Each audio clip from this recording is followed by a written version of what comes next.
आपने बहुत अच्छे से 5 क्लियर बातें बताई कि कैसे देखना चाहिए आपके इस पूरे 10 साल को। उसमें मिडिल ईस्ट का जो आपने जिक्र किया वो दरअसल बहुत ही बड़ा काम हुआ है और फाउंडेशंस तो बन गए हैं। इनफैक्ट हम थोड़ा क्यूरियस हैं ये जानने के लिए कि आने वाले दिनों में और वहाँ क्या क्या होने वाला है, क्योंकि आई एम श्योर कि आप लोग बहुत डीपर इंगेजमेंट जिसमें पीपल सेंट्रिक होगा सारा काम, लोग बहुत जाएंगे और शायद इन्वेस्टमेंट भी आएगा, उधर क्या क्या होने जा रहा है? देखिए, वहाँ तो कुछ बड़े प्रस्ताव हैं जिस पे माने काम भी हो रहा है, लोग उसके बारे में वो डिस्कशन स्ट्रेटेजाइजिंग भी हो रही है। एक तो है कि ये India middle east Europe economic corridor, ये जब हमारे यहाँ जब G20 की जो शिखर सम्मेलन हुई थी उस समय ये तय हुआ था और यूरोप के 2-3 देश थे जिन्होंने इस पे हस्ताक्षर किया। सऊदी अरेबिया था, UAE था, हम थे, यूएस भी है एक किस्म से इसका भाग।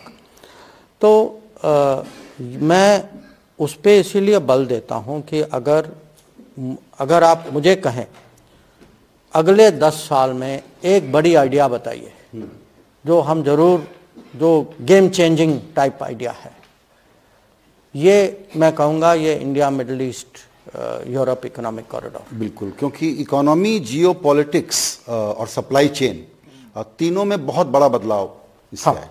और ये भी है कि अभी देखिए भारत जो है, हम दुनिया में मैंने 5वीं इकोनॉमी है, अगले 2-3 साल में मुझे लगता है कि 3रे पोजीशन में पहुंच जाएंगे।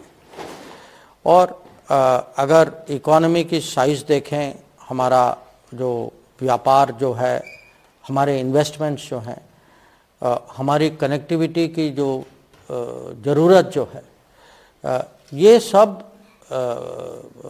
माने बहुत ही जल्दी बढ़ रहे हैं। और मुझे लगता है कि एक किस्म से हम इसको इंक्रीमेंटल तरीके से ना सोचें कि हमें कुछ ऐसे बड़े आइडियाज़ चाहिए, क्योंकि भारत का रोल, भारत की इंटरेस्ट, हम एक अलग लीग पे जा रहे हैं।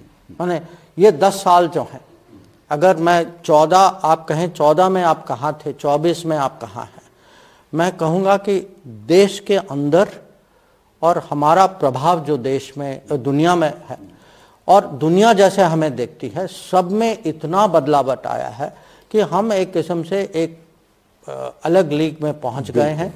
और उस लीग की हमें अगले 25 साल की तैयारी करनी होगी। जो प्रधानमंत्री कहते हैं कि अमृत काल की सोचो, ये जो युवा पीढ़ी के लिए एक किस्म से ये एक अपॉर्चुनिटी, अवसर है। पर अगर हम ये 25 साल की तैयारी करें, ये 25 साल की तैयारी आप छोटे छोटे कदम से नहीं कर सकते, आपको कुछ बड़े आइडियाज़ चाहिए। और इनमें मैं कहूँगा टेक्नोलॉजी, एक ग्लोबल वर्क प्लेस एक आइडिया है, कनेक्टिविटी एक आइडिया है, टेक्नोलॉजी कि हम जो हैं टेक्नोलॉजी के बहुत क्षेत्र में पीछे रह गए, क्योंकि पहले जो है मैन्युफैक्चरिंग पे किसी ने ज़्यादा बल नहीं दिया। हमारे यहाँ हम इतना इंपोर्ट करते थे कि हमारे खुद मैन्युफैक्चरर्स जो है उनके साथ वो compete नहीं कर पाते थे। बिना मैन्युफैक्चरिंग के टेक्नोलॉजी नहीं बढ़ेगी, हमारी टेक्नोलॉजी कभी आगे नहीं आएगी बिना मैन्युफैक्चरिंग। पर अभी हमने साबित किया है कि अगर आप ये देखिए, टेलीकॉम में देखिए, हम 2G 3G 4G जो है चाइना से इंपोर्ट करते थे, यूरोप से इंपोर्ट करते थे। 2020 में हमारे रिश्ते आप जानते हैं चाइना के साथ बिगड़ गए, क्योंकि जो सीमा में जो घटनाएं जो हुई। अब जब प्रेशर आया तो हमारी इंडस्ट्री में उतनी क्षमता थी कि वो 5G टेक्नोलॉजी, 5G स्टैक बना पाए। बिल्कुल। तो मुझे लगता है कि हम जो हैं, अगर टेक्नोलॉजी के परिप्रेक्ष्य से देखें या कनेक्टिविटी के दृष्टिकोण से देखें, या आप ये भी देखें कि हमारी इन्वेस्टमेंट क्या होगी और हमारी टैलेंट और स्किल, कि अभी 3.5 करोड़ इंडियन जो है भारतीय नागरिक और भारतीय मूल के नागरिक बाहर रहते, और उनमें से बहुत सारे जो हैं वो दुनिया को आजकल एक ग्लोबल वर्क प्लेस जैसे देखते हैं कि कुछ साल बाहर काम किया, वापस आए, कभी 3 साल का कॉन्ट्रैक्ट है, 4 साल भारत में। तो ये नई दुनिया आ रही।